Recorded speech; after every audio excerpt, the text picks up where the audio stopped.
Hello, everyone. Welcome to the Horror Room. I'm Travis Bruce, and today we're going to be doing another indie horror spotlight. Today, I have with us a director and writer, and he has a project that's in pre-production, and we're looking around by April 1st. And the name of the movie is called The Hellgate. I have with us my buddy, DJ Renmark. DJ, welcome to the Horror Realm. Hi, thanks for having me, Travis. I appreciate being here, buddy. It's a pleasure having you on, man. So tell us a little bit about The Hellgate. Yeah, sure. So The Hellgate is my first feature film. I've been making short films since about 2018. I've been a cinephile since I was in high school. And so this is my first feature film. It's my love letter to horror movies and metal music, which are my two big passions. Amazing. I mean, now, you've been in the horror genre for a while. I mean, with short films, as well as you're also a writer for Indie Horror Junkie. You also have a podcast. So what got you into horror? Oh, my best friend and business partner, Jason Orr. He showed me my first horror film when I was 16, and it was The Ring. Oh. And I've been into horror ever since. I had to turn it off like 3 times, but I finally got through it. So I finally got through it, and that was it. And what really got me into horror was watching that movie was the special effects. Mm-hmm. And I really, I was amazed by the special effects. And so I just wanted to keep watching that and keep learning about how they did all of the effects, all of the makeup, prosthetics, everything. So anytime I could get my hands on a DVD, I'd go straight for the bonus features and watch the making of or behind the scenes or anything. So that's where I found out about the GOAT, Tom Savini. And I actually got to meet him at a horror con in Cleveland years and years ago. So it was really awesome. And if I was a little more artistically inclined, I think I would be a special effects makeup artist because that's the one thing that I love so much about it. And what we're doing in the Hellgate is all practical effects. So we're doing all that. We got a decent sized budget for the effects department. Love it. Yeah, I actually saw the original Ring in the movie theaters, and it scared the shit out of me. It was a movie that was like, what the fuck is this? It is a scary film for being PG-13, right? I know, right? That's like good PG-13 can happen. You don't just have to make it PG-13 to sell tickets. You can actually make a good movie out of PG-13. Surprise, surprise. And that was one of those movies too that the sequel was definitely a disappointment to the original. It wasn't. I don't think anyone was even asking for a sequel, but the sequel came out and it wasn't. It was definitely a disappointment. Yeah, I wasn't a big fan of it. And honestly, my hot take is that I like The Ring more than I liked Ringu. I do as well, and I'm that guy who will say what everybody else is thinking. I don't care. Exactly, but I'm also the guy who says that the best Friday the 13th is the reboot. So I'm that 2009 reboot, right?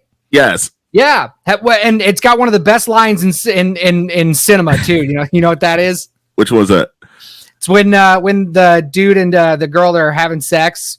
And he's like, "Your tits are stupendous." Yes. Yes, the douchebag guy. Yes. It's one of the best lines. Oh, I'll never forget. I think that movie also had the best Friday the 13th characters. I mean, which is not hard to do because if you look at all the Friday the 13th, except for Tommy Jarvis, most of the characters are not likable or even rememberable. Besides Tommy Jarvis, can somebody really name a character from any other Friday the 13th movies? The answer is no. No. Yes. They're just meat grinders. They're just meat for the grinder, I guess I should say. That's what you're watching Friday the 13th for. But have you seen Never Hike Alone? Which one? Never Hike Alone. Never Hike Alone. Yes, I have. Yeah, so in my opinion, that's the best Friday the 13th. I know it's unofficial property, but that's the best Friday the 13th that I've seen since 2009, and I think it's better than the 2009 one. I can't say that, but I've seen quite a few Friday the 13th fan films that are, if not as good or better than some of the ones in the series, to be honest. Yeah. Oh, absolutely. Yeah. But Never Hike Alone, in my opinion, is the best. Those guys that want, I always forget his name, but Womp Stomp Films, and they're doing a feature film. So they're Are they really?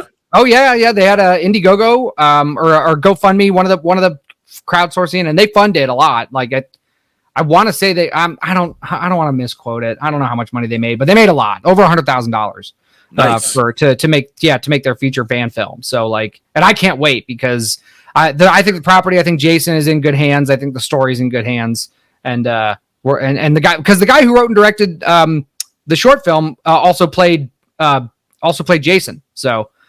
Sweet. Yeah, so he's dialed in. You know, it's one of his favorite franchises, and so I believe in him. Sweet. So listen, one of the things I do with all my guests, I do I want to say extensive research, but I stalk my guests before they come on, right? Good. And yes, I do my best. Good interviewer. Yes. Now I saw that you posted a video recently on your channel, and the question was, by hiring a actor or actress with a name, does that help you sell your movie? Tell us a little bit about that, because I've always wondered that as a indie movie watcher. I see a lot of times where a indie filmmaker, horror filmmaker, will have Tony Todd or Danny Trejo or Felissa Rose or somebody like that, and to tell me, does that help them? Oh, I'm assuming, but do you think overall does that help them sell the picture? Yeah, so the short answer to that is yes, but I would always recommend caution when doing that, because a lot of times when you hire a named actor like that, you got to pay him. Yes. And so depending on what your budget is for your film, what the role is that they're going to be in, is it going to be enough to satisfy the audience? Because if somebody's watching a film with Danny Trejo, they want to watch Danny Trejo kicking some ass, right? Yes. So if Danny Trejo's in there for 5 minutes of your 90-minute runtime, you're going to piss off your audience. You know, especially if you put him on the front of your poster and you have starring Danny Trejo, and then he's in there, he says 3 throwaway lines, and and it stands there on screen, and you say, "Look, we have Danny Trejo." Mm-hmm. You know, like that will what that does is that it has a recognizable name, and so that tells distributors that this is going to be a movie that they can sell just based on the name. And while that might be true, what you have to think about as an indie filmmaker is the life of your film after you've made it. And if you get that initial bump, let's say a distributor picks up your movie and there's I just did a whole hour and a half long stream pretty much on the business of filmmaking. And what you should do when you're talking to distributors. But let's say you get a distributor to distribute your film. It has Danny Trejo. He's in it for 5 minutes, and the rest of your movie sucks. You're going to get that initial bump of people going, "Okay, let's see what this movie is," and then they're just going to turn it off. You know, and so you're not going to get probably out of it what you think you're going to get. All you got was a distribution deal, so that you can say that you've sold a movie. You know, but are you gonna get that? Are you gonna get your money back? Are you gonna make any money? You know, what are you gonna do with that? You know, so the short answer is yes, that will help you sell your film. But I always recommend that you make a good movie first, and you nail down that script, you nail down that story, you make sure that it's airtight, and that way, when you cast your named actor, they're actually going to be doing something significant. They're going to actually affect the movie in a positive way, and audiences are going to watch your movie because it's good and it happens to have this actor that they all know in it. And I totally agree. So I'm a huge action fan as well, and I call it the Steven Seagal, Bruce Willis trick. So like, and I don't mean to talk bad about, I'll talk bad about Steven Seagal, but I don't mean to talk bad about Bruce Willis, especially in the condition he is. But towards the end of his acting career, Bruce Willis was in a lot of these direct-to-video movies, and it would say Bruce Willis, and there was tons of them out there. And Steven Seagal still does it. And you're going in thinking, "Oh my goodness, this is a Bruce Willis movie." And Bruce Willis would be in a movie for 5 minutes, sitting at a desk, and he'll say to whoever the lead actor is, "All right, this is your job. I need for you to go get some terrorists and blah, blah, blah, blah, blah." And then you don't see Bruce Willis ever again in the whole entire fucking movie. And there's a lot of, and I've definitely seen that with indie horror movies. I actually saw one recently. I talked to the filmmaker about it, and he had Ice-T, the rapper, and Ice-T, the rapper, was in the movie for a good 5 minutes in the beginning of the movie, and he didn't add anything to the movie at all. It was like that character could have been out. I asked myself, how did you?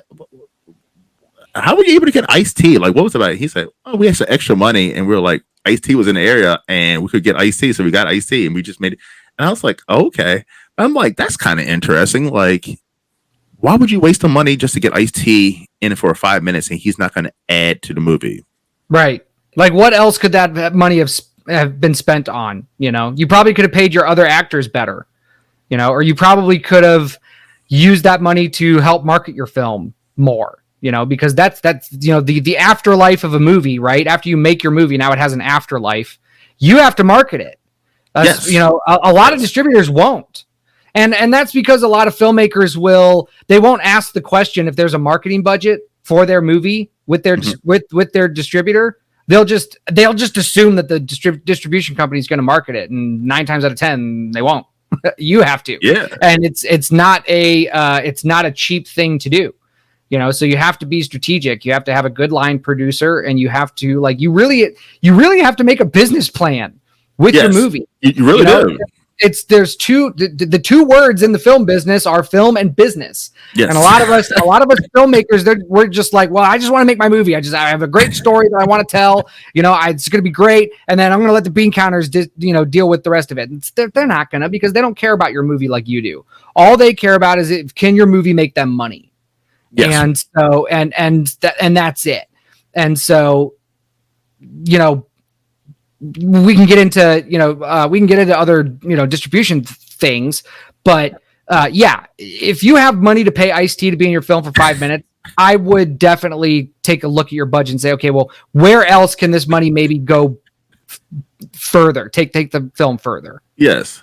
And listen, it's nothing against Ice-T, but like, I mean, I can imagine. I've never acted. I've never been an actress. But if in these movies there's an actor or actress who is the lead, and they are handling most of the work in the movie, and can you imagine if your name is not even on the fucking poster, but Ice-T's name is on the fucking poster, and he's in it for 5 minutes?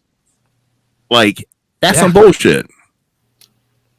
Yeah, well, that's because that's the most common piece of advice that filmmakers get is cast a name. You're not going to make money unless you have a name attached to your movie, and it's just not true anymore. I mean, like the reason why the film business, the business of film, is so ignored and maligned by other indie filmmakers is because they don't have that mindset. They don't know what it's like, and they get burned, and then they get pissed off, and they go and give bad advice to other indie filmmakers. Like, there's no money in indie film. Unless you have a named actor, you're not going to make any money. Unless you screen at Cannes, you're not going to make it. You know what I mean? You're not going to get discovered by a sales agent or anything, and it's just not true. Good movies will always get attention. Might not always get the attention that they deserve, but they will get it. And your movie will rise, because the cream always rises to the top, right? Mm-hmm. So if you have a good movie, that is going to carry it, especially in horror. That's going to carry it more than a name is. I mean, look how many horror movies are out there with no named actors that suddenly become famous. Tons. Horror movies are the only genre where that happens. Rarely does any other genre rarely is there any other genre of film that spends $1 million and makes $250 million. Exactly. So it's always horror. And 9 times out of 10, those movies don't have that named actor attached. Correct. They're unnamed. What's good about them, though, is that they have some type of, they really hone in on their story, their characters, or their special effects, because in, the horror community, we love blood and gore. So that's why Terrifier is so popular. Those movies are garbage. But if you just want to see a creepy clown sawing people in half and blood spraying all over the place, Terrifier is your movie, and that's why it's made. Yeah, no story. But that's what that movie hit on. And so that's why it's popular and made money. There's no named act. Damien Leone's was not famous before that. No. You know, I forget the actor's name who played Art the Clown. David Horton. David Horton. Something. Yeah, he wasn't famous. You know, before this, they're getting famous now, but they had to tap into something. So that is more important than having a name. And also, too, what's important with too, like to be that filmmaker, and you were the one who, a homegrown actor or actress. You know what I mean? Like you were the one who put an actor or actress in their first or second movie, and they become big. Like that is something too that I don't think a lot of indie horror filmmakers thinking about. That, like, you know, there is that next Jamie Lee Curtis or Kevin Bacon sitting out there that you can, because you talk about Jamie Lee Curtis, people say they attach her to Halloween. She's made so many movies since, won an Academy Award, but she's attached to Halloween. Kevin Bacon, they always turn back around to attach him to Friday the 13th. So, like, that is an amazing thing to have a homegrown actor or actress that becomes and hits it big, but they started off with your film. Yeah. Yeah, the ceiling is there is no ceiling when it comes to horror. And the floor is free. You know, you can make a horror movie for nothing that goes out and makes a bunch of money. Paranormal Activity, they shot for, what was it, $50,000 or $15,000. It's one of the, I think it's $50,000. It's $50,000. Yeah, and it went off and made what did that gross? Millions. Yeah, I mean, it's like $100 million its opening weekend or something like that. They made it for nothing. And I love that movie. Oh, it's fantastic. It's terrifying. Love it. Scared the shit out of me. Yeah. It's so you know, be creative. Don't try to shortcut your way through this, you know, this medium. You know, if you want to have a real career in film, don't cut corners. Don't try to trick your way into it. You know, spend time on your movie. Spend time on your story, on your script, and really, you know, give that passion that you have for telling that story, or just making really awesome effects. Yeah. You know, I mean, another example for that is in a more another recent movie is PG. Hang on, it's called because the monster is called PG. It's coming off the top of my. It's you know what I'm talking. The movie came out in 2020. It's this like Power Rangers looking movie. What's it? Something gore, right? Come on, you got to help me out. I can't. I know what you're talking about. I haven't seen that one. You're talking about that big monster thing. Yeah. And it's kind of like a horror comedy like thing. Yeah. I know what you're talking about. PG Galore or something like that. Oh, come on! Hang on. I'm gonna find it. I can't believe. I'm sorry. I'm trying to IMDb and think of this name at the. I didn't watch it, but I saw like the kill count, like dead meat version of it, where it pretty much showed everything. Yeah. Yeah, like it was this big monster who like attached himself to like a little girl and becomes friends with her, and he starts killing. And yeah, it's I'm hang on, I'm almost there. Psycho Goreman. Oh my gosh, yes, Psycho Goreman. That's his name. Yes, Psycho Goreman. Yeah, that movie sucks too. But the costumes, the effects, everything that you are expecting from that movie, you get. And so, you know, and it did really well. But but like the girl is super annoying, and the boy is just like he's just a giant pussy, and like there's no sorry, do you cuss on your show? Sorry. Yeah, this is rated R, man. This is rated R. Yes. All right, good, because I got a mouth on me and opinions. So the characters suck, and the dad is some of the most. He's used for comedic effect, and it's just some of the most unfunny, like boomer cringe comedy that is in a movie. But costumes are fantastic. Yes, effects are great, and you know, you can have fun. You can have fun times with your friends watching that movie.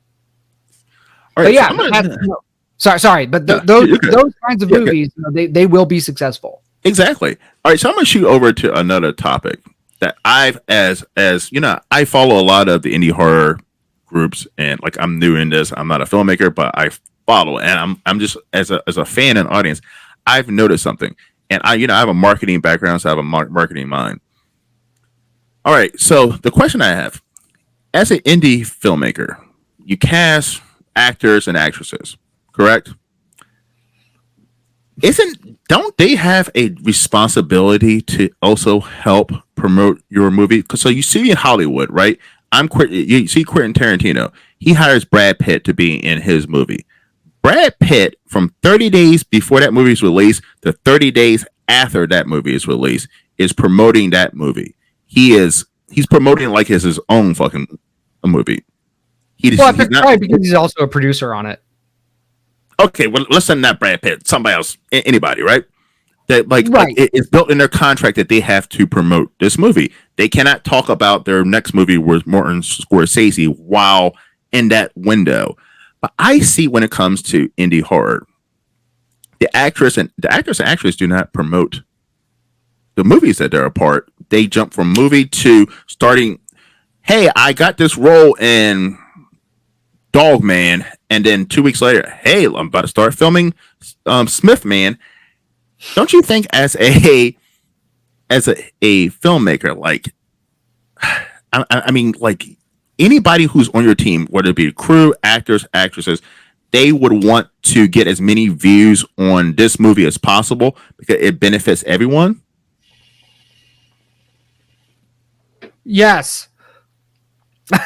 Yeah, they would want to do that, and you can get. I mean, you can do that in one of two ways. You can write it into their contract that they are contractually obligated to promote the film. You know, make X amount of posts per day across social media. You know, stuff like that. You can definitely do that. But yeah, as an actor, it would behoove you, especially if the film is in the festival circuit or has distribution, is streaming somewhere, or has physical copies. It is in your best interest to promote that film, you know, whether you like it or not. But I guess on the flip side of that token, as an actor, especially in the indie scene, you know, you are trying to, you got to work to eat. So you're trying to be in as many things as possible. So the more you're in, you know, you're getting paid for doing that, hopefully. And, you know, so yes, it would behoove you to do that. I just think if you're an actor and you're not promoting your movies, then you're kind of doing yourself a disservice by not doing that. But I don't know, maybe they don't think about it that way. Maybe they think that the producers of the film are going to do the promoting necessary. You know what I mean? It should be a collaborative effort. Yeah, absolutely. Yeah, I mean, I think everybody from the boom guy to whoever should be promoting a movie because I mean, but I think I agree with you. I think they think that it is the director and the producer's job to promote the movie, but at the same time, if you're attached to that movie, it's not about them; it's about you too because you're promoting your work, you're promoting yourself as an actor, actress, screenwriter, whatever, so that people, if no one sees your movie that you're in, does it even exist? Right? Especially with everything that's out there, with all the different options that people have to watch. Yeah, absolutely. Yes. And you know, one thing that actors, what thing you can do is you can even write it into your contract as an actor. Like, look, you know, I want to get my day rate for this, but then I also would like to have maybe points on the back end, and so that also kind of incentivizes you to get the movie made because even after you're done, as the movie makes money, you are making money with that movie. You know, so you can have that written into your contract that you have points, you know, for the film. You know, it's in the negotiation process with the studio when you're getting your contract written. If assuming you're on a movie that is offering contracts, which you should be doing that, you know, you should have some contract, you know, if you are performing in a movie, no matter what. But you know, stranger things have happened. I mean, I've heard horror stories. So, you know, it's just, yeah, as an actor, you want to get the most benefit out of your time and your effort. So, yeah, I mean, talk to them about that in your contract. Like, plus, like, do I get points? You know, yes.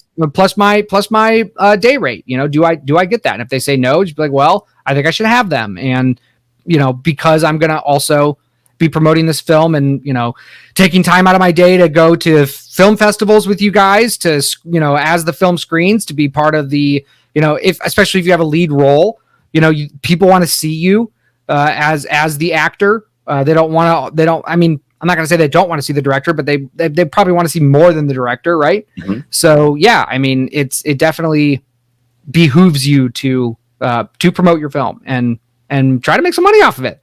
Exactly. So why not? It's out there. Money's out there. Exactly. you can make money on indie horror. You can do it. Because I mean, I tell the story about the greatest marketing machine I've seen personally in my own eyes in indie horror, and that's the Terrifier guys. And this is way before the first. This is when the first Terrifier movie came out. I had no idea what the fuck this movie was. I go to a lot of horror conventions, and I kept seeing Terrifier. The cast from Terrifier is going to be here giving free pictures and autographs. I was like, what the fuck is Terrifier? And after 6 times in a row of seeing that, I was like, let me go ahead and see what this damn. And when I say the Terrifier group, the whole fucking cast shows up. No. Literally, the whole fucking cast shows up to the conventions. Every damn convention in this country, even years after the movie's been out. And it's such a group effort. And that's why Terrifier 1 became a big thing. That's why Terrifier 2 became a big thing. Because you cannot go to a horror convention in this country, and the whole fucking cast, everybody from the black guy who got killed in the joke shop, is going to be at the convention promoting that movie. Yeah. Yeah, absolutely. It's a good idea. That's what you got to do. Yeah. Sometimes that's what you got to do. You got to put the boots on the ground and say, fuck it. Like, let's get out here. Let's do some free pictures and autographs. Yeah. And it's networking. Yes. Which is awesome. You never know who you're going to run into. You never know who you're going to meet. You might get your next gig based off of one of those appearances. You never know. Yes. Because I have talked to some indie horror actresses and actors, and they said that, I showed up at a horror convention and I ran into such and such director and they offered me a role. Like, you just never know. Yeah. Sometimes you just have to get out there and just talk and say, hi, this is who I am. And it's a nightmare if you're an introvert, but sometimes you got to just grit your teeth and bear it, and then, go home and decompress. All right. So shoot back to your movie. Has it, because you've done shorts before, has it been a struggle converting or adapting from shorts to a full length? There's definitely a lot more planning that goes into it. I try to give as much effort. I mean, I've been giving this movie as much effort as I've given my short films. And it's just longer, and there's usually more moving parts in a feature film than a short film, especially if you don't have a very, you have a longer shooting schedule. So you have to plan accordingly. And depending on what your budget is, you can hire more people to do things. You're not shooting, directing, sound, and, special effects, which is what happens a lot of times on short films. But the process is pretty much the same, assuming you're doing the process correctly. So I would say there hasn't been that big of a difference. But yeah, I don't know. We'll see when we actually, because we're shooting in April. So April 1st is when we start principal photography. So maybe if I come back to you a week after we start shooting, I'll have a better idea of whether it's the same or different. I'm sure there will be some differences, but probably a lot of the same stuff too. So I mean, I just could imagine like on the writing aspect, that a short, I would think that a short would actually be harder because you're trying to fit all of these layers of this story into a short time frame compared to a full length feature. It gives you more room to develop your story over time. It does, but I don't know if that necessarily. I don't know if the correlation is the causation. If that's the correct parallel to draw, because you can tell a complete story in 5 minutes if you want to. Example would be the opening scene in Up, Pixar's Up. Yes. If you've seen that movie, the opening to that is a complete story, and it is so emotionally heavy. I mean, I was weeping at the end of that, and we're 10 minutes into the movie, and so it's if you write it well and produce it well, and execute everything, you can tell a great story in 5-10 minutes. It doesn't. You don't need an hour and a half 2 hours to tell a complete story with a 3-act structure and a full character arc. You just have to be you have to be creative, and that's that's one thing that I think short films are good for, is really cutting your teeth on telling a complete story without a lot of fat. Because there's a lot of stuff that ends up on the cutting room floor during editing, and you really learn what is more fat and what is more meat that is going to serve the story better. So it's probably harder because you don't have as much time, but unless you're doing one of those competitions that only gives you so much time, you technically have as long as you want to make your short film. You can shoot it once a month if you want to for a short film, if you're not obligated to a certain time frame like the 48. So again, it all comes down to the story that you have and the creativity that you're able to bring into writing that story. I can see that. Now, have you been in one of those competitions that I've heard of that, they give you 24 hours to make a 10-minute short film and they give you a topic? Have you done one of those? Yeah, so I've done a couple of 48s, and I've done there's a competition in Cincinnati, Ohio called the Fright Film Competition. And those guys are great. And you have 3 months to shoot a 13-minute short film. And it operates similar to the 48, where you have to have a character, a shot, a prop. And then and that always changes, but one of the stipulations is always you have to use a line from a classic horror movie. And it needs to be a recognizable line, right? Like it can't just be something. So, the 2 short films that I have out on the Bloodscribe Creations YouTube channel are Good Works and What It Takes. And both of those were done for the Fright Film, and the lines are very recognizable. In Good Works, we used a line from The Fly, and in What It Takes, we used a line from Dracula, the old 1930s 40s Dracula, I think it is. Yes. Okay. Yeah, the black and white one. We used a line from that, and if you don't recognize it, you probably haven't seen the movie. so it's pretty obvious. But yeah, so I've done that, and then here in Jacksonville, we have the Trick or Treat film festival, which operates the same, but I think you have like a month to shoot a 7-minute horror short film. And what you do is they have these cauldrons that you pick either a trick or a treat out of. And and it's all random. And those are those are the elements you have to have in your film.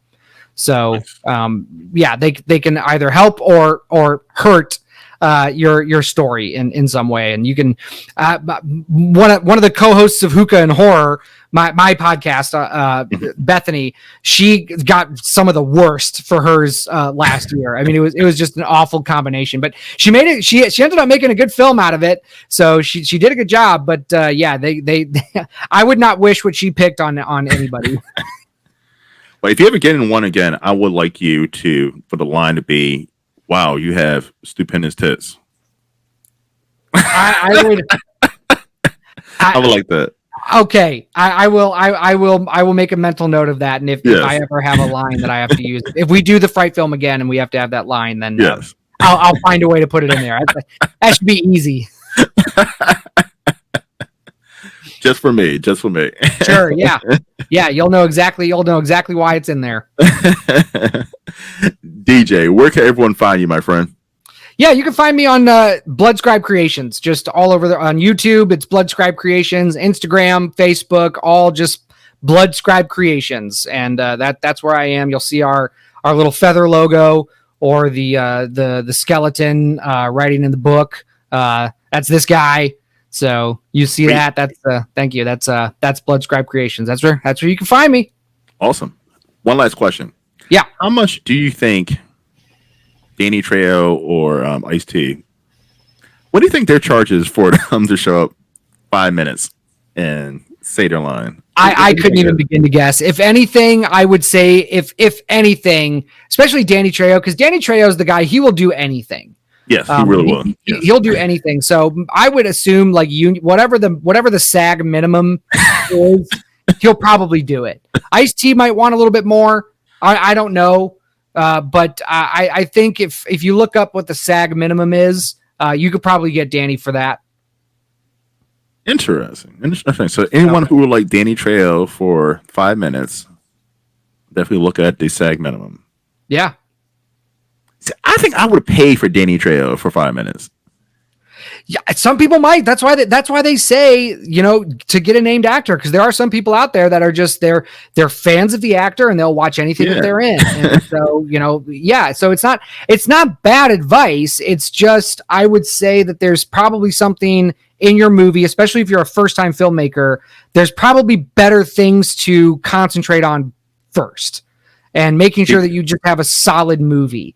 Don't just write the movie just so that you can have Danny Trejo in it for 5 minutes. But because it's going to suffer. But DJ, I would be doing the wrong thing, because it would be a selfish thing. It would be just like, I would like have Danny Trejo in my movie. He wouldn't have no real part. It would just be to say I have Danny Trejo in my movie, and I probably would be lacking in somewhere else because I decided to give Danny Trejo. Well, so there's ways around that, right? So I've been targeting a guy that his manager has blown me off every time I try to talk to them. But there's a scene in the Hellgate that I wanted him to be in, and I didn't specifically write the scene for him, but there's a character that he could play. It's just the one scene. He fits the look, and it's only like 3 or 4 lines, but it's a great cameo role. And so I wouldn't be plastering him all over the poster and all that, but it would definitely be in the press release that, this guy is in this movie. He's not, because we haven't been able to, like I said, his manager's been blowing me off this whole time, but if I were to have, landed him, then yeah, it would be in the press release. I'd be all over the place where he would be relevant groups would care. And it definitely would be a selling point for the film, but the scene was written whether or not he would be playing that character. So the scene still serves the film. So you can still write your Danny Trejo fantasy piece, that gets him in your movie. You can definitely do that. Just make sure that it's a role that he can play that also serves the story. That makes sense, yes. And I don't think it would make sense. It would just be Danny Trejo just talking for 5 minutes, and everybody be like, so why the fuck did he put Danny Trejo in this movie for 5 minutes? Okay, whatever. Let's go into the make movie. Sure he's kicking ass too. I know. he's got to at least be doing that. That's what. Exactly. Have you seen Badass? I have seen Badass. Yeah. Yes. That movie was written for Danny Trejo to just kick ass. Yes. And that's where it definitely works. Yes, I would have him beating a couple of people over the head for 5 minutes. Yeah. And then do a short film. Yeah, and everybody would like, okay, well, where the fuck did Danny Trejo go? Like, he was just there for like 5 minutes whipping ass, and then I didn't see him for the rest of the movie. Yeah. That's all I had in my budget, guys. Sorry. Yeah. Yeah, you want to see Danny Trejo longer? Give me money. So I would love to have Jean-Claude Van Damme. I'm a huge Jean-Claude Van Damme fan. I would put Jean-Claude Van Damme doesn't even do horror. But I would love to just put Jean-Claude Van Damme in a horror movie in a situation, because I heard that before he got, what was he on, crack or cocaine? It was one of the two. Before who was it? New Line fired him for being on drugs. He was actually supposed to be in a horror movie where like it was supposed to be like a Predator scenario, but he was going to be trapped in the snow with like a fucking Yeti or something. And that sounded absolutely amazing. Like what would Jean-Claude Van Damme look like in a horror movie? I would definitely watch that trailer. Yes. I'm not sure I'd watch the movie, but I would at least watch the trailer and see if it piqued my interest. Wasn't it? I might be misquoting this, but I thought I heard, because you mentioned the Predator. Wasn't Jean-Claude Van Damme in the Predator suit at first? Yes, he was. Yeah. So, but it was too hot for him. Right. Yes. Yeah. Have you seen the first Predator suit? Did you see what that initial design of the Predator suit It was? looked horrible. Oh my god, it looked terrible. It looked terrible.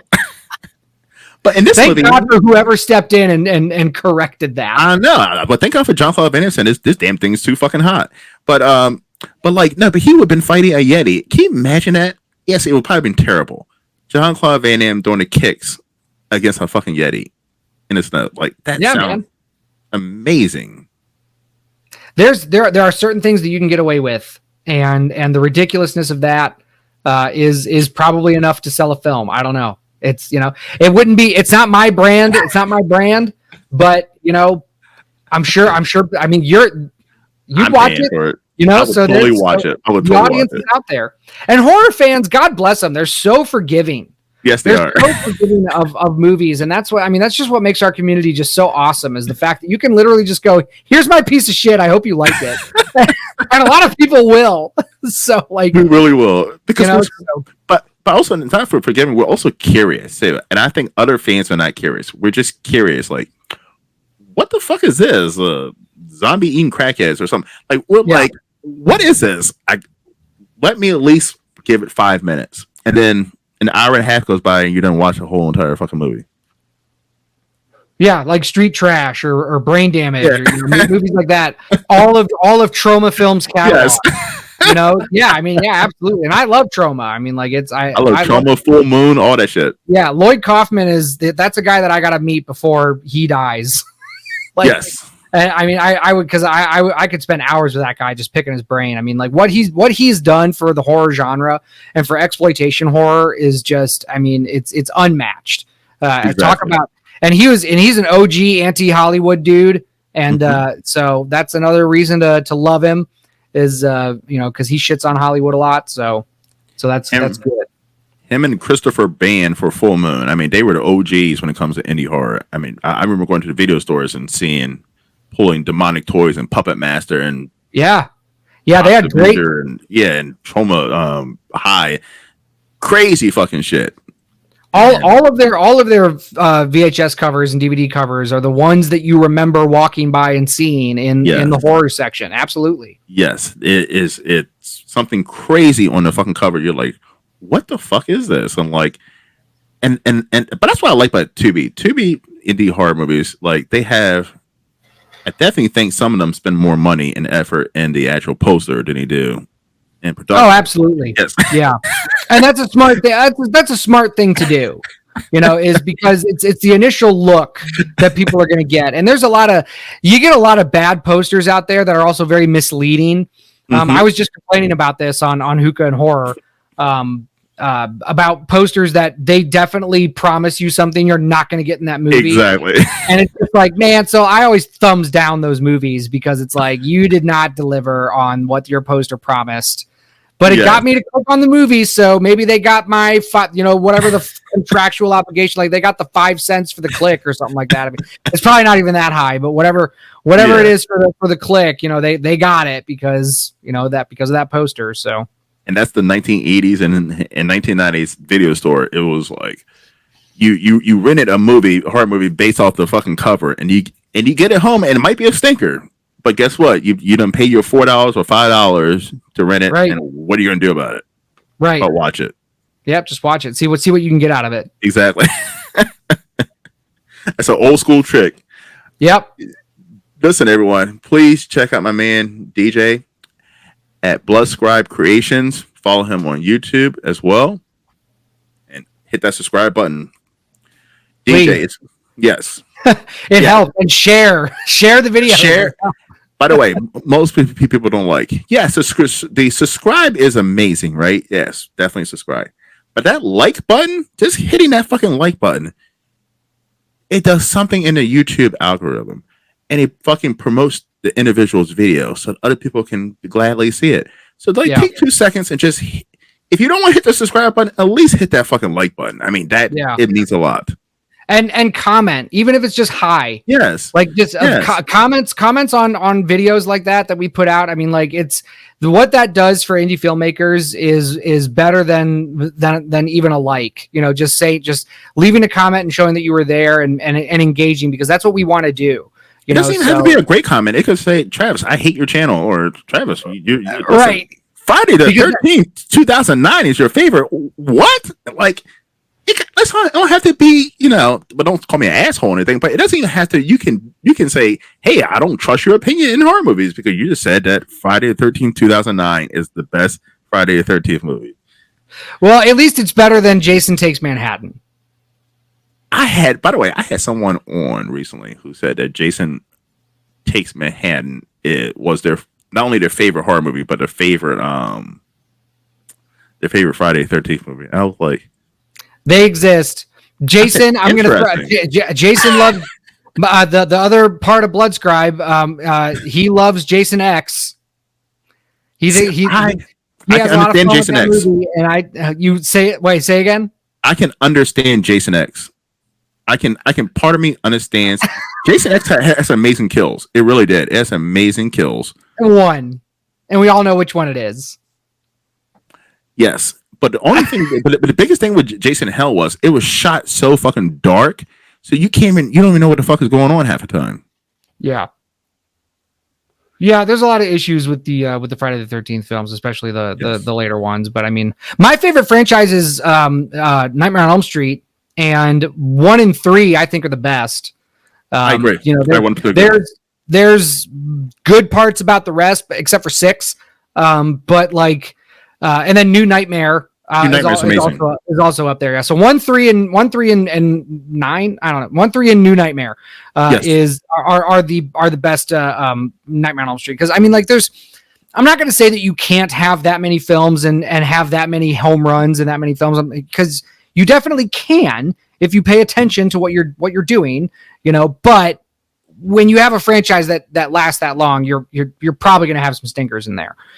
So. But it's Scream, and I'm not a huge Scream fan, by the way, but I can say something about Scream. Scream might be the most consistent horror franchise. Scream has some bad movies in there, but they don't have stinkers. You know what I mean? Yeah. Yeah, I don't know. I'm not a huge Scream fan. I like 1 and 2, and I like 4 because I'm a Hayden Panettiere simp. But 1 and 2 are the only ones that I like the most. But yes, because I mean, even like, okay, I'm trying to think. So Freddy Krueger is my favorite horror character, but my favorite horror movie is the original Halloween. And if you ask me right now, what is my favorite horror franchise, I would probably say fucking Halloween, because I like more of the Halloween movies than I do any other franchise. What did you like? Kills and Ends? Oh my god, no! Stop. Okay. All right. What about Rob Zombie's Halloween? Did you like Rob Zombie's Halloween? So. Oh no. All right. I did not like the first one, but here's something crazy. I actually enjoyed the second one.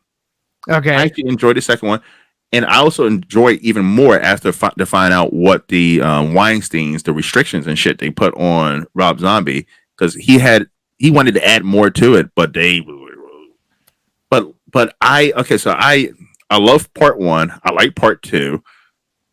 I love Season of the Witch, believe it or not. I like Halloween 3. Yeah, I love part 3. As a movie, maybe if it didn't have Halloween in the title, if it was just its own separate movie, I think it's great. That's why I think it gets a bad rap, is because it has Halloween in the title. I'm included in the lore. But 1 through 4 are good movies, if not great, right? Yeah. 5, stinker. Curse of Michael Myers. I enjoyed that one. I thought H2O was good. H2O was good. See, I mean, look where we're going. We got 1 stinker right now and 7 movies.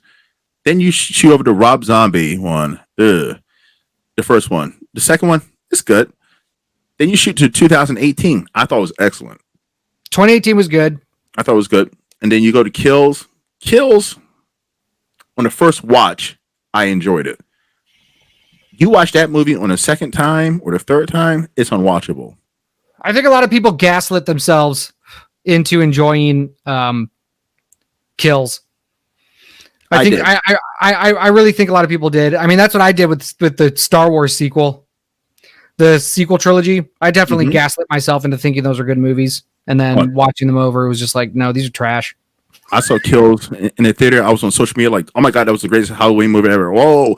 And I was saying it, and then I came home like the following week, and I signed up for the free trial of Peacock, and I was like, oh, Halloween Kills. It was so fun, good to watch it. And I'm telling you, I could not even sit through half of that movie. I had to fast forward because I completely forgot that there was a big half an hour gap in that movie that's centered around the mental patient in the hospital.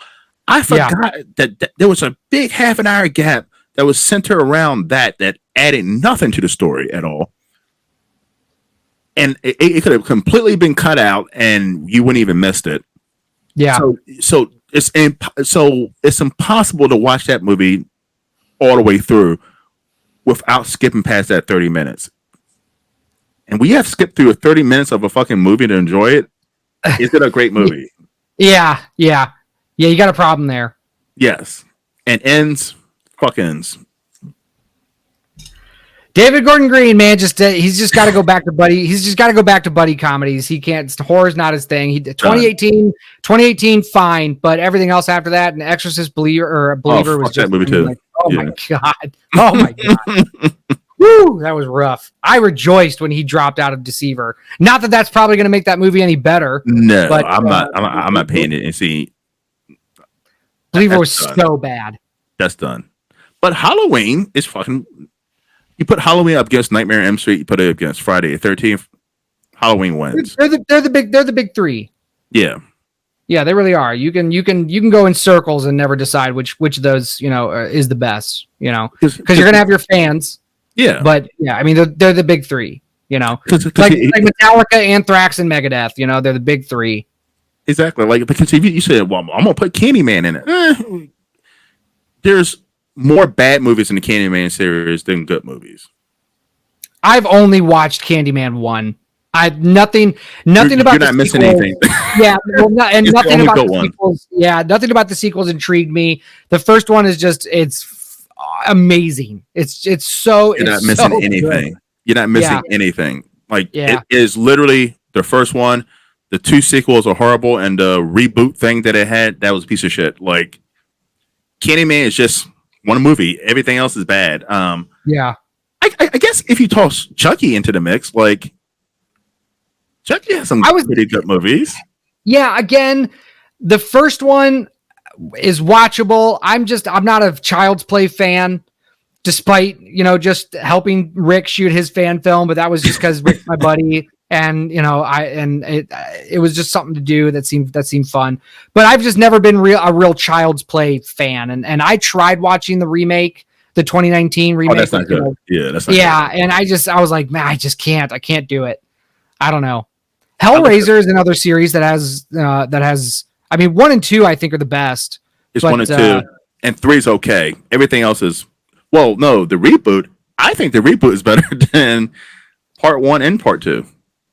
Oh, see, I've seen the reboot. I liked it, but I wouldn't say it's better than 1 and 2. No. Now the main character is fucking annoying. Yeah. In that movie, she is it's one of those movies that I just don't feel like needed to be made. It's good, but like I feel the same way about Saw X. It's a good movie. I liked it too. Did it need to be made? No. Were you breaking any new ground there? Not really. Yeah. It's pretty basic story, pretty basic thing. There was some cringy stuff in there that I was like, you guys, you're just doing this to show that's like fan service. You know what I mean? But like one of my biggest complaints about Saw X was the tapes. Right? Jigsaw is in the room with them. Why are they listening to a tape? He could just tell you the rules. He's standing there listening to the tape with you. But because the tape is such an iconic device for the film, they're like, we have to have him talking scary voice talk on a tape, So it's like, but so I feel the same way about the Hellraiser remake as I did the Saw X. It's just like, yeah, it's this decent movie, serviceable, fans liked it, but did it need to be made? No, I'd really rather just watch an original horror story. Like I would just give me something, give me the new Hellraiser. Don't just remake Hellraiser because it's got a built-in audience and they're going to go to the film because it says Hellraiser in the title. Yes. Which is the part of the rot in Hollywood now is just that's what they're doing. They're not concentrating on original stories. Like Blumhouse and A24 are the only two that are doing that. And Blumhouse is so hit and miss. I mean, like they have every hits. other, it's every Yeah. three are good. Every Right. three are good. Right. And then and then the other two are just like, they're so just, oh my God, like what did you think? But anyway, they're the two, I think, studios that are really actually making original films, whether they're good or not, they're at least original. You know what I mean? And it's like, and so that's why I love and embrace and promote indie horror more than, and that's why I want to talk about indie horror more than I want to talk about anything mainstream that's coming out, because unless it's a movie that's going to blow me away, you know, in his original story, I'm just not interested. I just don't care. You know, I don't want to watch. I don't care that they're remaking a Hellraiser. I don't care. Like, you know what I mean? Well, let's talk about an indie horror movie that's coming out soon. And people Hellgate. Yes, it's going to be. No, sorry. And people are going to think that I hate this movie or this series or this filmmaker, and I really don't. I really don't, because I praise them all the time too. And that's the Terrifier movies. I say I hated the first one. I actually enjoyed the second one because it was actually watchable. It had somewhat of a story. It had somewhat character development in it, right? It did. It had some of that background in it. You'll have to help me out with that. Huh? You'll have to help me out with that, because I didn't see any story in there. Oh, I didn't see any plot. It was a little bit. Listen, you're going from a movie that literally had no character development at all. Like, it was literally, you didn't know who anybody was. It was just a fucking clown running around killing people for. Tell me the plot of Terrifier 2 right now. I can't. Listen. Okay. And not to put you on the spot, but I would say that to everybody who thinks the Terrifier has a story or a plot or any kind of characters, because it doesn't. I mean, at least you kind of like the girl, Laura Laverne, or whatever her name is, the main character with the wings. Like, you at least got to see her interact with her mom and her brother, and you knew that she had a brother, and you knew that she went to school. You at least you knew something about this fucking character. Even though it was a little bit, you knew something. In the first movie, you didn't know nothing about anybody. It literally starts off with two drunk chicks going into a fucking diner and running Art the Clown. Like, that's the premise of the whole entire fucking movie. And you don't know nothing about them at all. But, okay, so the question is, and I feel it in my gut, Terrifier 3 has a bigger budget. I feel like it's going to be a big piece of shit. What do you think? Yeah. We've already seen the first two, and they're not good. And Damien Leone outed himself in an interview he did with Bloody Disgusting, basically saying that he writes his scripts based off of fan films on Reddit, or based off of fan theories on Reddit. I'll send you the link after this. It's an interview that he did with Bloody Disgusting, and he literally outs himself. I don't think he thought he did, but he did. He outs himself because he reads fan theories online. He reads what people are thinking, and he takes those ideas and puts them in the script. Like, they released the trailer for Terrifier 3 before shooting a frame of the movie.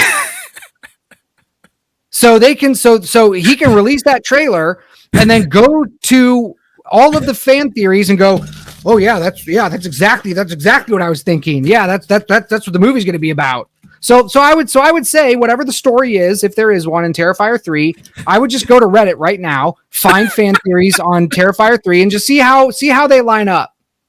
And wow. I think you will not be surprised if they do.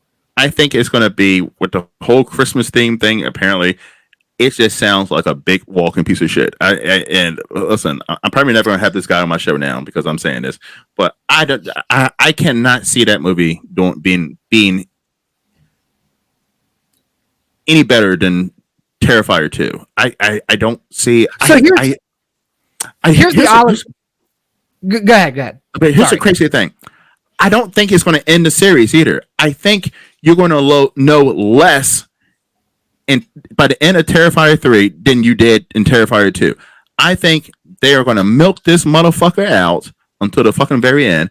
I don't think you're going to know exactly what the Art the Clown is. I don't think you're going to know what the connection with the father and this. And I don't think you're going to literally go finish Terrifier 3 and walk out of the fucking theater and be like, I still don't know what the fuck is going on. Yeah, you might get some answers, but yeah, you're not going to get. I mean, and why would they? They got a golden goose here. But here's my olive branch to the Terrifier films. You're not going into those movies for a story. You're not watching those movies to see characters. You don't care if Art the Clown is going to have any type of even villain arc. You don't care that there's going to be somebody there for a hero arc. All you want out of the Terrifier movies are creepy clown brutally murders people.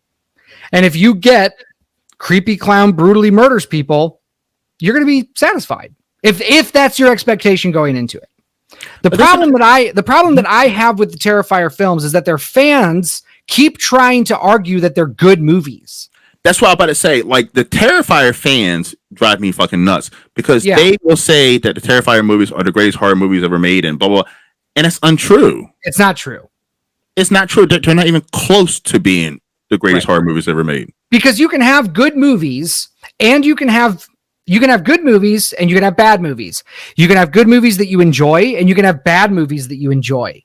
But just because you enjoy a bad movie does not make it a good movie. I have several bad movies that I enjoy. But I'm not going to sit here and try to argue with you that they're good movies. Which ones are they?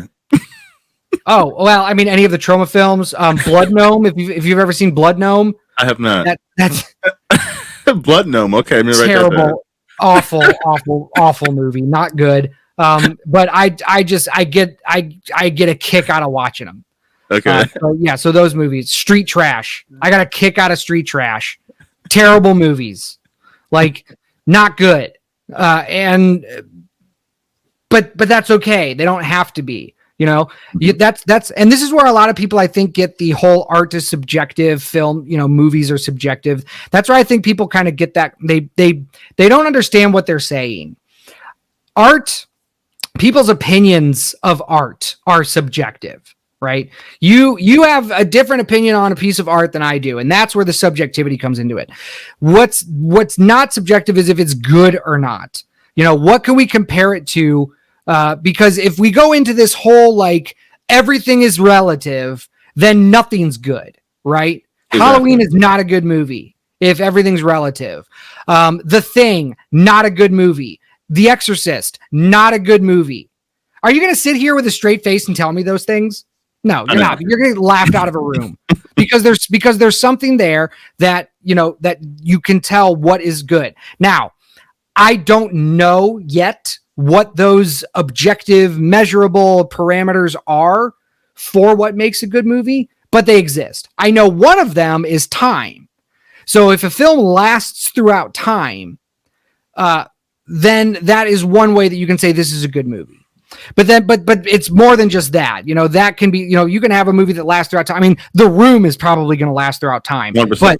but The Room is not a good movie. Not at all. It's a meme. That's why it's lasting. But there's an argument to be made there. So I think time is one thing that you can use as a tool to be like, okay, this is a good movie because it has persisted throughout time. Other movies reference it, or filmmakers use it as inspirations for their films that are also good movies. So like that's a way to determine whether or not a film is good. So like Psycho, right? There's every single slasher takes its origin is Psycho, takes influence and pages out of the Psycho book, right?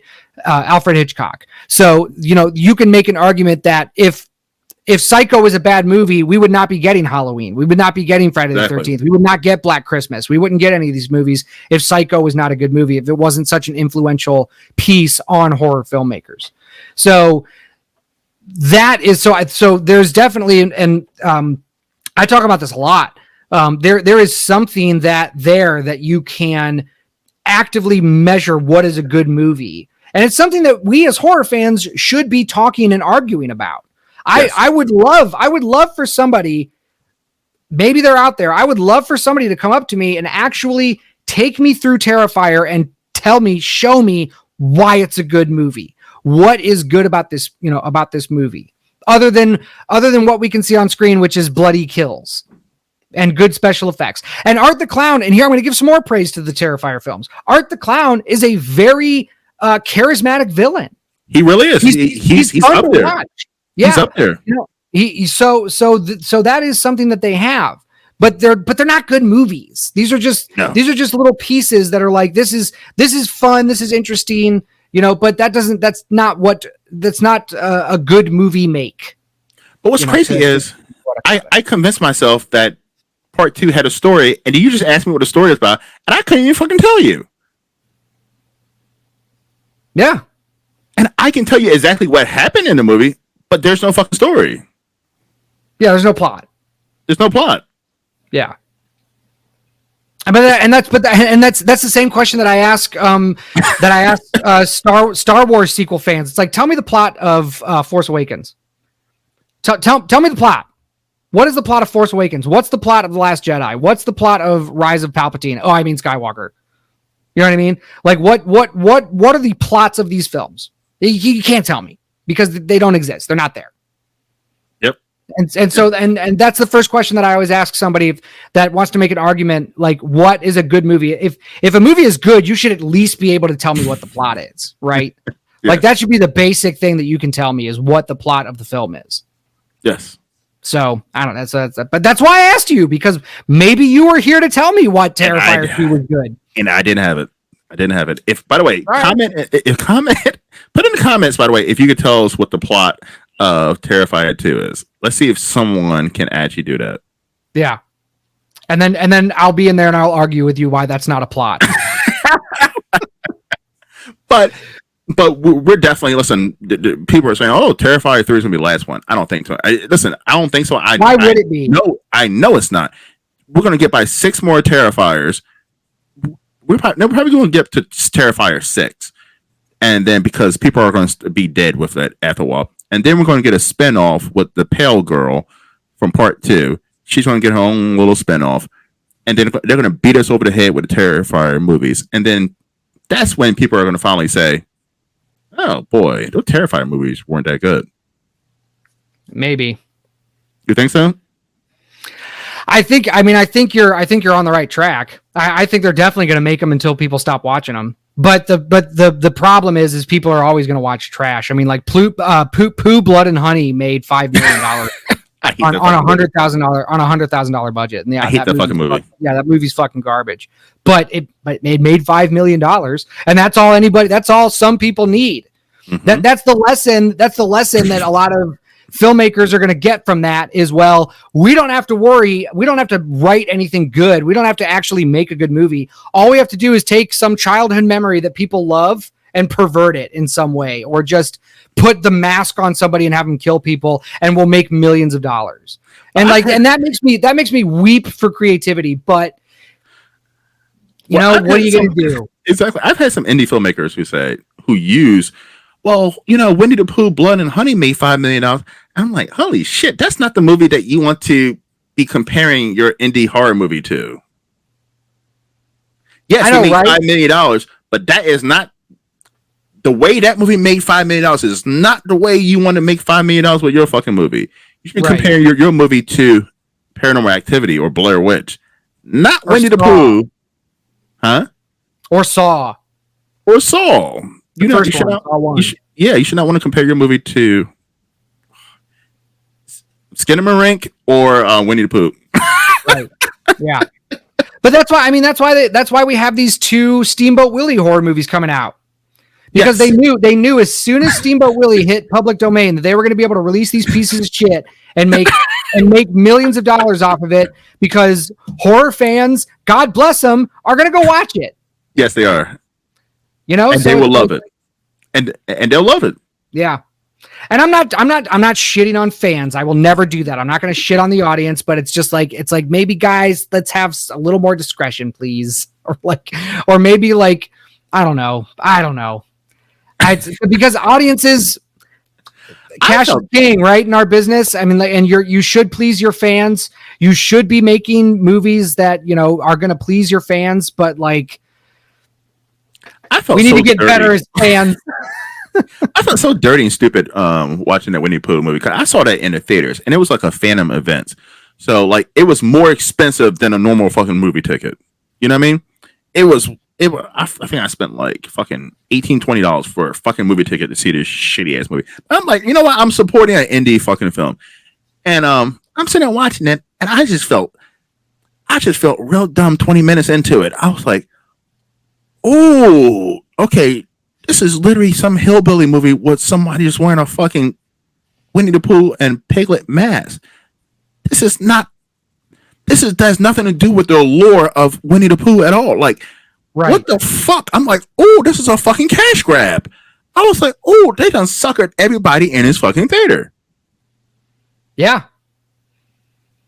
Yeah, and if you have any integrity as a filmmaker, that's not something you want to do. I felt stupid afterwards. Yeah. I was like, I just gave $20 to this shitty ass movie. Like, and it was definitely a cash grab. And then I saw like a week, couple two later, they're like, oh, you made so much $1 million. Part 2 is coming out soon. Yep. But we can always, so that's enough to black pill a lot of people, right? Yes. So I'm gonna, so you know, so let's go for let's bring the mood up a bit. Yes. Thanksgiving is getting a sequel, and that movie was awesome. I am an Eli Roth fan, by the way. I don't know why Eli Roth does not get as much credit as a horror movie director. I love his fucking movies, and I mean, you want me to tell you why? Why? Because he doesn't typically make very good movies. I'll stop. I mean, Cabin in the Woods. Here you come with the black pill guy. I thought we were going to bring indie filmmakers up for a second. Okay. That's what I was gonna do because here's why I was even more impressed with Thanksgiving is because I'm not an Eli Roth fan. Okay. I don't think he makes very good movies, and I loved this movie, and I really think it was because of his co-writer. I think his co-writer did a lot of work to make this movie what it was, and it's definitely an Eli Roth movie that I enjoy, and definitely a movie that I'm going to watch every Thanksgiving. I saw it in the theater, and I had so much fun with it. I thought it was fantastic, and it made money. It had a good story. It had characters that weren't stupid. Well, I didn't like the characters. I mean? Like, you didn't? No. Oh, I did. I liked them. I thought they made smart decisions. You know, they didn't. For all of them to die. I really. Why? I just didn't. I don't think there was that much character development on these characters, and I felt like these characters were pretty bland and kind of douchey, to be honest. I didn't care about their fate for the most part. I don't want to give anything away, but I didn't care about their fate. In this movie. I really did. I thought, what's his name? Carver? John Carver? Yeah. Yep. Great fucking character, great fucking kills, great premise. Yeah, I enjoyed it. Is it my favorite Eli Roth movie? Because I'm an Eli Roth fan. It's number 2. Because I fucking love Hostel. I love Hostel. I love Hostel 2. I love Green Inferno. I love Knock Knock. I love Death Warrant, the reboot he did. I love Cabin in the Woods. Is the only one I don't like. I'm not a huge Cabin in the Woods fan. But I enjoy Eli Roth movies. So, I want to talk about the characters a little bit more. I thought that the daughter of the store owner, I thought she had a good arc going, and I even thought he did. I thought the dad had a good redemption arc there at the end. You know, he starts off as this like greedy business mogul, and then as stuff starts happening, he's like starting to realize that maybe he doesn't, you know, maybe he shouldn't be worried about this more than he's worried about the lives of the people that he cares about. You know, that he should listen to he actually cares about his daughter and what she thinks and spending time with her. I thought her and her boyfriend, even the jock, I really didn't get a lot of douchey vibes from him. I thought he seemed like a pretty good guy, especially coming in after what's his name dumped her, or not. Who am I talking? Come on, why am I losing it? The guy who comes in afterwards, she gets dumped. Mm-hmm. Guy comes in, consoles her, admits he likes her, stuff like that. Mm-hmm. They start going out, and then guy who dumps her comes back, and like he stands up for her and wants to protect her, and he does that throughout the whole film. And even that guy, even the kid that dumped her, and it was like he gets an arc throughout, even though he's manipulated. He gets to realize what he did in the beginning, and sort of get some recompense for that. You didn't think so? So without giving away any spoiler, because I don't know if everybody has seen Thanksgiving yet. I know I'm trying not to spoil it. I probably did. I'm pretty sure. Do you think everybody's seen Thanksgiving by now? Do you think I can? I hope so. I don't know. Listen, man, okay. I'm the guy. I'm the guy. Here's the thing. I'm the guy that didn't see Texas Chainsaw until 2020. So first original. The first original. Oh wow. Didn't actually watch it until 2020. Because I don't even know if Thanksgiving is on DVD or video demand yet. I don't. Oh, it's on. Yeah, it's on TVOD. Yeah, or not TVOD. It's on. I want to say it's on Max or Paramount Plus. One of those two. It has to be. Yeah. No, it's not. I was just looking at Max and Paramount Plus the other day, and I would have saw Thanksgiving up there. I would have rewatched it this week. Well, listen. I could be talking shit. Okay. If it's on Max, if it's on Max or Paramount Plus, I'll say what I'm gonna say. If it's not, I'm gonna skirt around what I'm gonna say. Cause this is not. Is it? It's on VOD, so you can purchase it online. All right, so it's on VOD, so I'm just gonna skirt around it. But yes, purchase it on VOD. It's a good movie. I just didn't like the characters. Yes, the main girl and the friends with Ben. I'm not friends with the friend zone guy who. Yes, but there was a lot more characters in that movie that I didn't give two shits about. I didn't know anything about, and I just felt like they were just cookie cutter horror movie characters, and.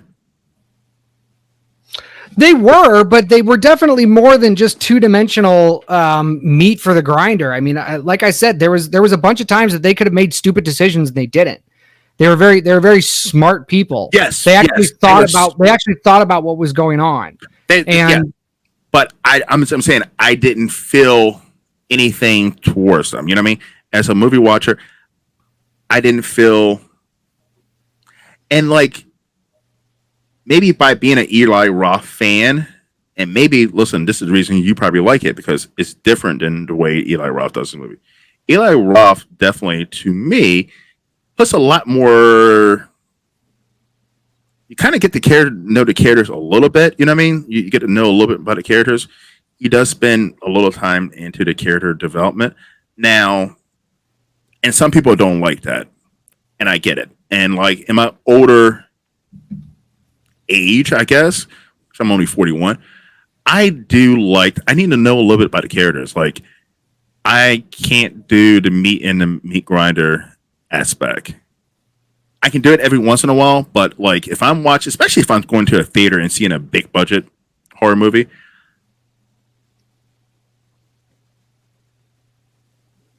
that's why when I watch Halloween Kills in the theater, I was like, oh, I like this because it spent a little more time.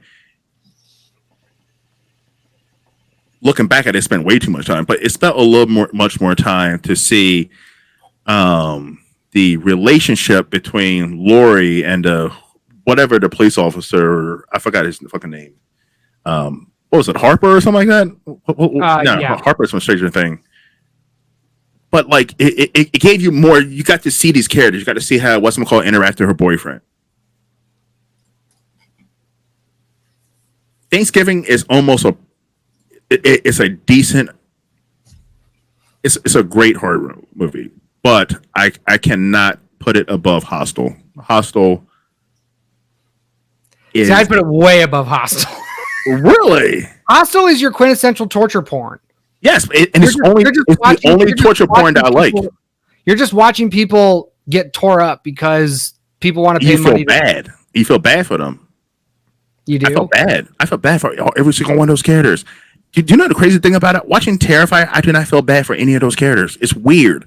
Like watching a Terrifier movie, I do not feel bad for any of these characters because I feel like I don't relate to them and I don't fucking know them.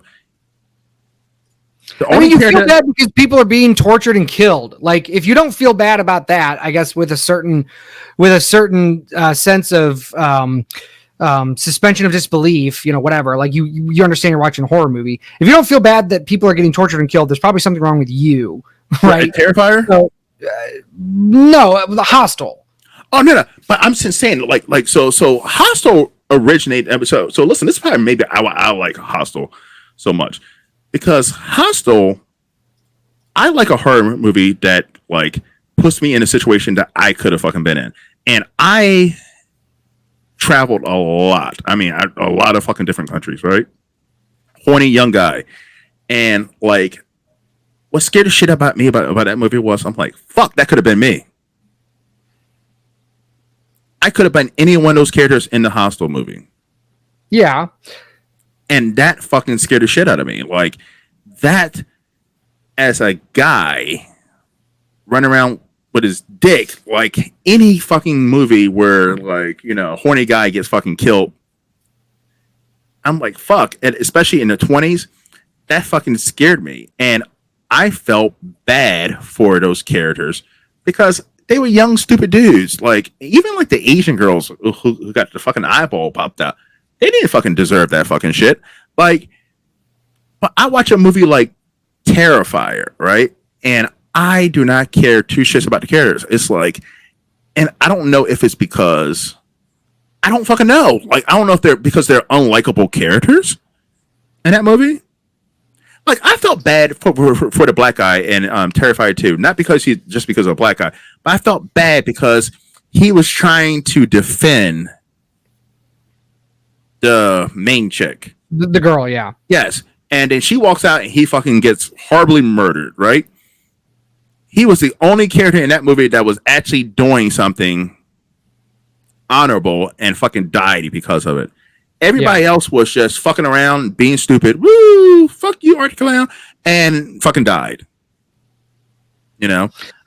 So I guess it really comes down to what makes a good character. Like what's good character writing. With Hostel, you have these three guys that they are hiking. They want to engage. They want to have a time of their life, and then they get caught by these traffickers that will murder them for somebody's going to pay them money to watch these guys get murdered. Okay.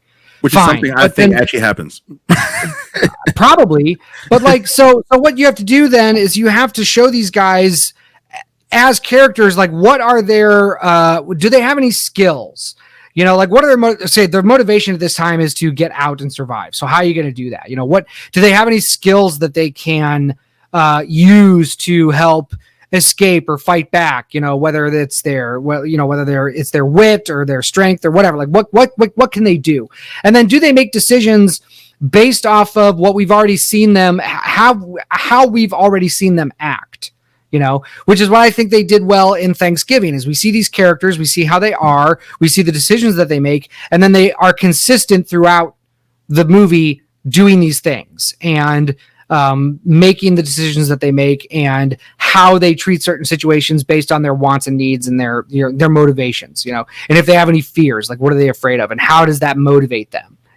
I think Thanksgiving did a lot better job handling those aspects of character writing that Hostel just didn't. You just get these three guys who are one way and that's how they are, and then they get murdered and you're just in horrible ways, and so you're just like, okay, the sake of this, the violence in this movie is for the sake of having a violent movie, which is what Terrifier is, and it's like, we want to make a violent movie, so we're going to make a violent movie. And that's what I think Eli Roth, look at, like you said, Cabin in the Woods, but I would even say Green Inferno, same thing.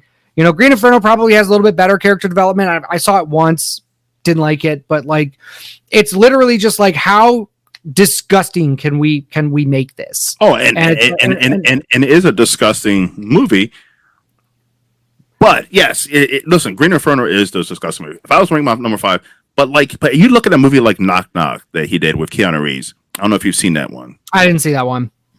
It's a great movie because once again, it is. Listen, any man could be put into this situation, right?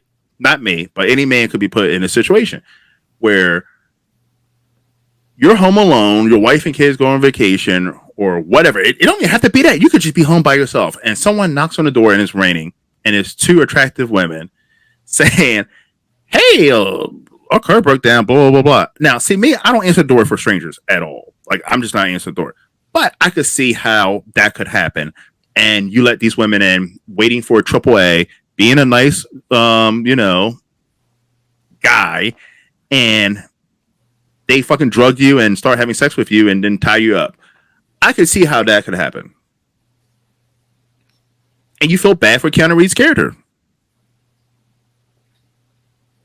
Yeah, I don't know. I haven't seen it. I would like to engage. Yeah, but I'm just saying he's being like a nice guy. Like I hate when I see I feel when I see a nice guy get the wrong fucking end of the stick in a horror movie, it like bothers me. I'm like, fuck, like I actually like he was doing the right thing and he fucking died. I don't mind seeing a fucking douchebag fucking get the. But that's also something what you're saying too. That's good about a good horror writer. You have to feel something about the characters. When they die, you have to feel something. You have to feel something for characters in any movie. Yes, whether it's horror or not. But horror. But we're talking about horror. You definitely listen. The characters who are dying, who die, you have to feel something. You have to feel something. And when you're sitting through a horror movie and a character dies and you don't feel nothing, you're just like, yeah, it's bad writing. You need to, because that's what adds to the terror. Is because we as an audience are supposed to relate to these characters in some way. And if they're unrelatable, we're not going to care that they're in danger. We're not going to feel that suspense. We're not going to feel that terror because we don't care. You know, so like character writing is very important in horror movies. And it's, and a lot of tropes of horror is that these characters are just, they're the tropes, right? Mm-hmm. So that for reasons. But that should be a lesson to indie filmmakers that we need to pay more attention to our characters. We need to start producing movies that have three-dimensional characters that are fleshed out, that feel like real people. And then that in turn will make your movie scarier when they're in danger or when things start to happen to them, because we as an audience can relate to them in some way or another. Exactly. And that's what makes it scary. You can relate to them, or we all know someone, or we all personally know someone like that character, Right. Whether it be good, bad, ugly, we know someone like that character. But if you put a character out there that no human beings have ever seen anybody talk or act like that, it's like, okay, this is what is this? Like, I don't care about this person. I don't feel anything about this person because no real person talks, acts, or looks like this. Yeah. All right, DJ. So we just went on to a long rant. That's okay. That's kind of my brand. That's my brand too. I usually start off here and it goes all over the place, but it's fun. It's fun. It's a good time. Yes, DJ. Listen, you can come on anytime, man. Thank you. I appreciate it. I'd love to. Yeah, this is a lot of fun. This is why, and if you don't mind, this is why I started Hookah and Horror, which is the podcast that I do on Wednesdays. It's for conversations like this. It's literally just, as you can see, I lit up my hookah for you. It's so we can, it's horror nerds talking about horror movies, you know, and that's what we do. And it's just, you argue, you talk about what you like, about what you hate, and you just have a good time. And so that's why I started that podcast, is so that because I want to talk to all my friends about movies, and I want to see if I can't monetize it. Yes, that's what I'm working on too. And find an audience like that, because I know there's a lot of people out there that have the same opinions that I do, or, have the same feelings about movies that I do. And I want to show them that they're not alone in that, especially in the horror realm. Because a lot of people are like, well, I feel like I can't say I don't like Terrifier because everybody else likes it. And it's like, no, they're shit. Exactly. So that's why I do that, because it's a whole lot of fun being able to just talk to horror fans and of all kinds, because you can always learn something from somebody, and maybe you can also teach something to somebody, who knows, or suggest their next favorite horror movie, or get your next favorite horror movie suggested to you. Exactly. Like Blood Gnome. Exactly. But I enjoy long form content, and I just feel like we as a society, especially in this country, we're going away from long form society. We're going towards shorts and TikTok and shit like that.